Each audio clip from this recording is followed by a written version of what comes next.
चाहे आप बॉलीवुड मूवीज देखते हो या ना देखते हो, इंडियन एक्टर्स को फॉलो करते हो या ना करते हो, 14th जून 2020 को everybody watched in shock as news of popular actor Sushant Singh Rajput's untimely demise flashed everywhere. The 34-year-old actor had died under mysterious circumstances. Preliminary reports suggested it was a suicide. फिर condolences तो बाद में आए, उससे पहले आया media trial. लोग भूल गए कि किसी ने अपना बेटा, अपना भाई, अपना दोस्त खोया है.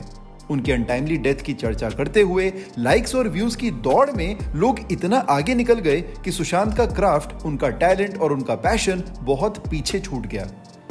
फैंस को उनके ऐसे अचानक चले जाने का गम तो था ही, उससे ज्यादा गम इस बात का था कि उनका पोटेंशियल पूरी तरह से रियलाइज नहीं हो पाया था.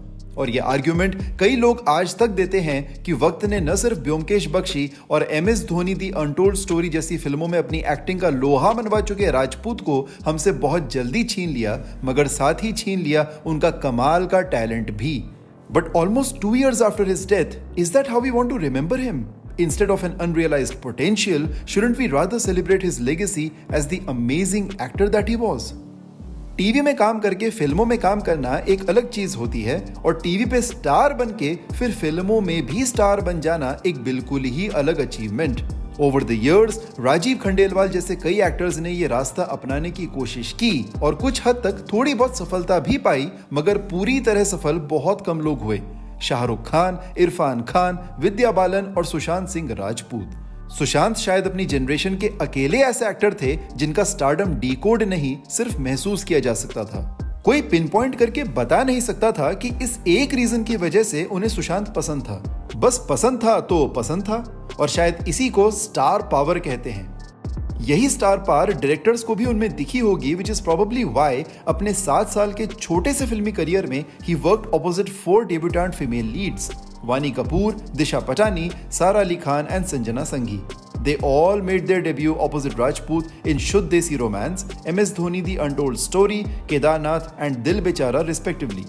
बाकी 3 का चलो समझ में आता है कि they were outsiders, but when a star kid जिसे लॉन्च करने में PR टीम्स एड़ी चोटी का जोर लगा देती है happily makes their debut opposite you, it signifies a certain level of trust.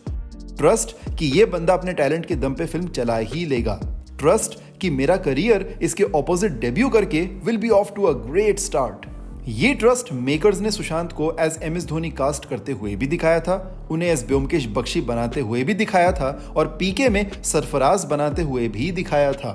और ये ट्रस्ट आप सिर्फ अपने टैलेंट के दम पर ही नहीं, अपने ऑरा, अपने स्क्रीन प्रेजेंस और अपनी मेहनत के दम पे कमाते हैं. ट्रस्ट सिर्फ फिल्म मेकर्स ने ही नहीं, जनता ने भी दिखाया. They trusted him to entertain them to the best of his abilities, and Sushant never broke that trust till his last film. Film बुरी हो सकती थी, मगर सुशांत के एफर्ट्स कभी बुरे नहीं होते थे. Which is why it's important to not demean his craft, his legacy or his passion by constantly lamenting over the projects he couldn't be a part of or the movies he could have done.